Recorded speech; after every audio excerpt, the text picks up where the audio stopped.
What else do we need? What else do we need, everyone? Oxygen, right? So, on the count of 5, I'm going to blow into this and we're going to see if anything changes. Okay, before that, can I get a countdown from everyone? Alright, from 5, 4, 3, 2, 1. Whoa, do you see that? Yeah, so when all 3 ingredients meet, we'll get a little fireball. Are you guys happy with that? Thank you. Some are being honest. No, indeed. You should not be happy because we are here for the Fire Tornado Show, right? So everyone take a look in the middle. This lovely chamber over here. In the middle, there is a cauldron-looking pot. That's where we'll be adding our fuel later. So it's a mixture of methylated spirit and kerosene. Now, if you take a look around, everyone, take a look around. You notice there are some metal like structures, and they're all pointing in one direction.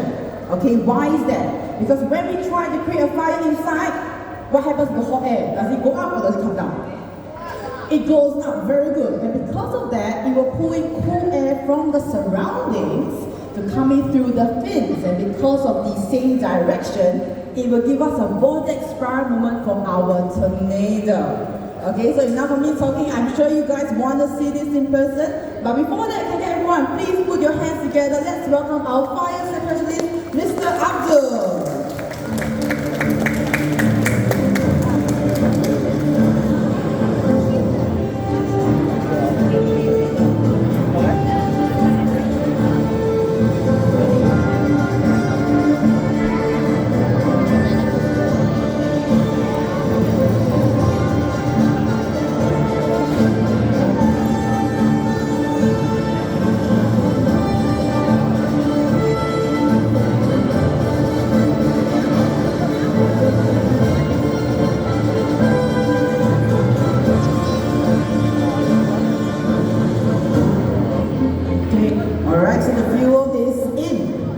Oxygen in the chamber. What are we missing, everybody?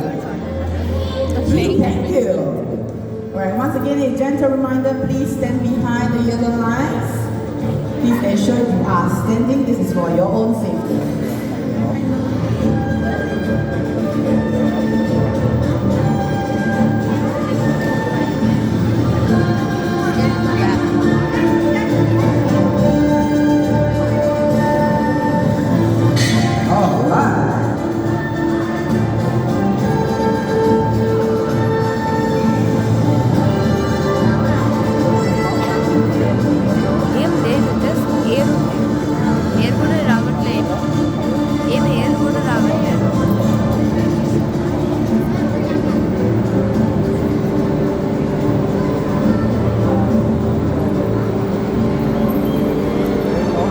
Okay, so the fire tornado you see inside this chamber can reach a maximum height of 6 meters.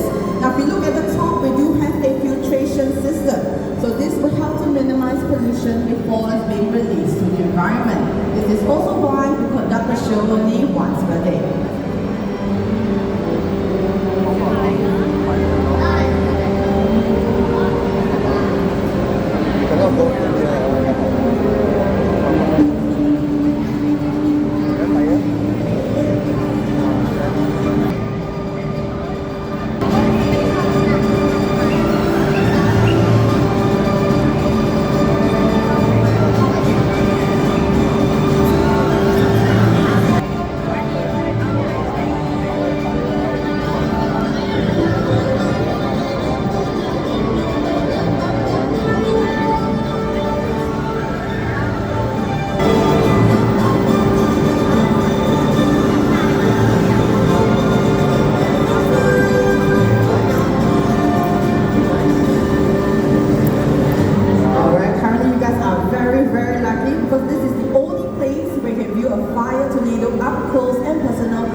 Of course, there are fire tornadoes out in the wild, but in those situations, it's very, very dangerous